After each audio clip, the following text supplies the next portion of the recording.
반갑습니다. 바른교회 장승재 목사입니다. 오늘 하나님의 말씀의 제목은 구원은 여호와께로부터라는 제목으로 열왕기상 20장 13절에서 25절 말씀 우리 나누도록 하겠습니다.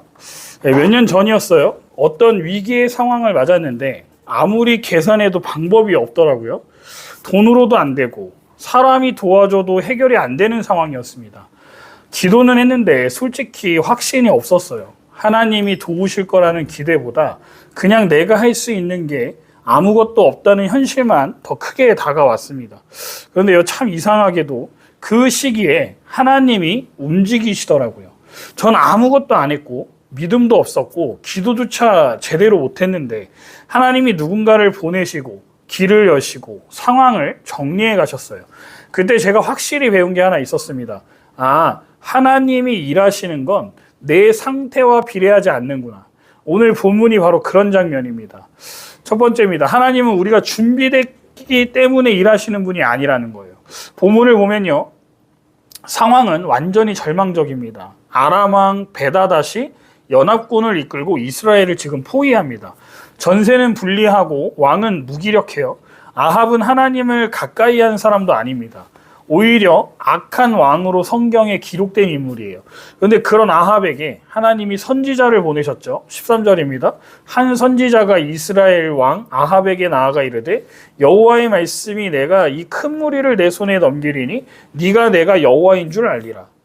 전 이 장면에서 하나님의 마음을 봤습니다. 아합이 잘했기 때문에가 아니고요. 이스라엘 백성이 회개했기 때문도 아닙니다. 하나님이 먼저 움직이세요. 한마디로 말해서요, 은혜입니다. 이건 조건 없이 찾아오는 구원입니다. 그리고 하나님이 사용하시는 방법도 아주 놀라워요. 14절에 보면 아합이 묻습니다. 누구로 하시겠나이까? 전쟁 준비된 정예병이 아니라 나라 방백들의 소년들로 하시겠다라고 하십니다. 싸움에 익숙한 군인도 아니고 훈련된 장수도 아니고 이름도 없고 경험도 없는 사람들이에요. 그 이유는 분명하죠. 누구도 자랑하지 못하게 하기 위함입니다. 전쟁의 승리가 누구에게서 비롯된 것인지를 확실히 보여주시려는 거예요. 이 구원은요, 사람의 힘이 아니라 전적으로 하나님의 주권에서 비롯되었다는 선언을 보여주고 있습니다. 전 여기서 우리 인생의 많은 장면이 겹쳐졌어요.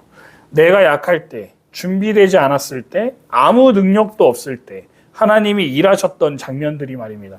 하나님은 우리가 믿음 좋을 때만 일하시는 분이 아닙니다. 우리가 무너졌을 때도 일하십니다. 구원의 주도권은 하나님께 있어요. 두 번째로 하나님의 구원은 전도자를 통해서 확장됩니다. 본문에서 한 가지 더 놀라운 점이 있어요. 하나님은 초자연적인 기적이나 하늘에서 불이 떨어지는 방식으로 구원을 이루시지 않았다는 겁니다. 대신 하나님은 사람을 사용하세요. 그리고 그 시작은요, 한 무명의 선지자였습니다. 이름도 언급되지 않은 이 한 사람이 아합 앞에 나와서 하나님의 말씀을 전합니다. 이건 단지 전략을 알려주는 게 아닙니다. 구원의 메시지를 들고 온 겁니다. 하나님의 구원이 어디에서 시작되는지를 보여주는 상징적인 순간이에요. 여러분, 이 장면이 우리에게 말해주는 게 있습니다. 하나님은 언제나 말씀을 보내심으로 구원의 역사를 시작하신다라는 거예요. 그리고 그 말씀은요, 누군가의 입을 통해서 전달됩니다. 선지자 한 사람, 이름도 없고 역사책에 실리지도 않지만 이 사람의 순종을 통해서 하나님의 역사는 움직이기 시작한다는 거죠. 저는 이 장면을 볼 때마다 이런 질문을 던지게 됩니다. 내가 이 시대에 하나님의 음성을 전하는 사람으로 살아가고 있나? 하나님은 여전히 누군가를 통해 말씀하시고 누군가를 통해 구원을 드러내세요. 이름이 알려지지 않아도, 주목받지 않아도 하나님의 말씀을 입에 담는 사람을 통해서 하나님의 나라는 확정됩니다. 여러분, 전도가 그렇습니다. 내가 할 수 있는 게 없는 것 같고 준비도 부족하고 때로는 내 삶도 엉망인데 그럼에도 불구하고 복음을 전하면 하나님이 일하십니다. 왜냐하면 구원은 복음을 전하는 사람에게 달려있는 게 아니라 복음을 주신 하나님께 달려있기 때문입니다. 본문에서도 이 연약한 선지자의 말대로 전쟁은 실제로 일어났고 이스라엘은 승리합니다. 소년들의 군대가 앞장서고 백성들이 따라요. 전략도 준비도 없었지만 하나님의 말씀이 있었기 때문에 승리가 있었습니다. 이 장면은요, 단지 한 번의 군사적 성공이 아니라 하나님의 말씀이 선포될 때 하나님의 구원이 임한다는 원리를 보여주는 장면입니다. 결론입니다. 하나님이 하셔야 합니다. 저는 약합니다. 이 고백이 우리에게 필요해요. 오늘 본문을 묵상하면서 이런 고백이 자연스럽게 나왔습니다. 하나님, 저는 아직도 상황 앞에서 쉽게 흔들리고 결과를 예상하면서 낙심하는 사람입니다. 눈에 보이는 수만 따지다가 주님을 왕으로 인정하는 걸 놓칠 때가 많습니다. 그런데 오늘 말씀을 통해 다시 깨닫습니다. 구원은 처음부터 끝까지 여호와께 속한 것입니다. 이스라엘의 승리는요, 아합의 리더십 때문이 아니었어요. 전략 때문도 아니었습니다. 한 무명의 선지자, 말씀을 들고선 이 한 사람을 통해서 하나님의 구원이 시작되었고, 하나님은 그 말씀대로 이루셨습니다. 이건 하나님의 철저한 주권이고 은혜예요. 오늘 우리 삶에도 마찬가지입니다. 어떤 싸움을 앞두고 계시든, 지금 어디가 막혀 있든, 답이 보이지 않는 상황이라면 기억하십시오. 구원은 여호와께 속한 겁니다. 하나님은 여전히 말씀하십니다. 그리고 그 말씀에 순종하는 자를 통해서 구원의 역사를 이끌어 가십니다. 그러니 다시 마음의 방향을 돌리시기 바랍니다. 내가 무엇을 해야 하느냐보다 하나님이 지금도 어떻게 일하고 계시는지를 바라보는 믿음으로 반응하시기 바랍니다. 지금 내가 가진 것, 준비된 것 없어도 괜찮습니다. 말씀 앞에 서면 그곳이 바로 하나님의 구원이 시작되는 자리가 될 겁니다.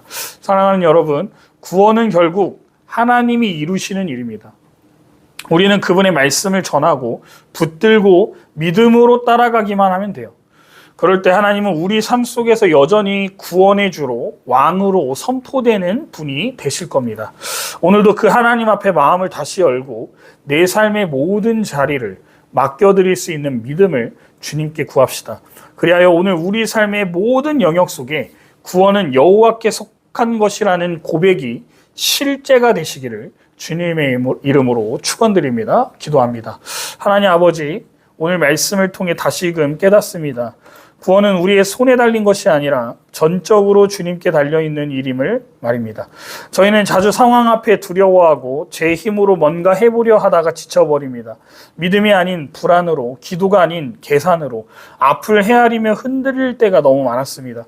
그러나 하나님, 이스라엘이 아무것도 준비되지 않았을 때에도 주님이 먼저 다가오시고 말씀을 주시고 구원을 시작하신 것처럼 오늘도 우리 삶 가운데 그렇게 일하시는 줄 믿습니다. 하나님, 저희의 마음이 두려움에 붙들리지 않게 하시고 작은 계산과 불안 앞에서 주님의 통치를 놓치지 않게 하옵소서. 세상은 자꾸 말합니다. 힘이 있어야 하고 무언가를 가져야 지킬 수 있다라고 말합니다. 하지만 하나님, 진짜 왕은 주님이심을 오늘 다시 고백합니다. 우리의 삶, 가정, 사역, 미래 모든 영역에서 주님이 왕 되셔서 다스려 주시옵소서. 우리의 믿음이 부족해도 주님은 포기하지 않으시는 분이심을 오늘 말씀을 통해 다시 봅니다. 그러니 주님, 우리가 다 이해하지 못해도, 다 순종하지 못해도 주님께 마음을 드리오니 은혜로 붙들어 주옵소서. 그리고 오늘 이 자리에 선 우리 각 사람의 삶에 하나님께서 친히 일하시고 내가 여호와인 줄 알게 하겠다 말씀하신 그대로 하나님의 영광을 드러내 주옵소서. 예수 그리스도의 이름으로 기도드립니다. 아멘.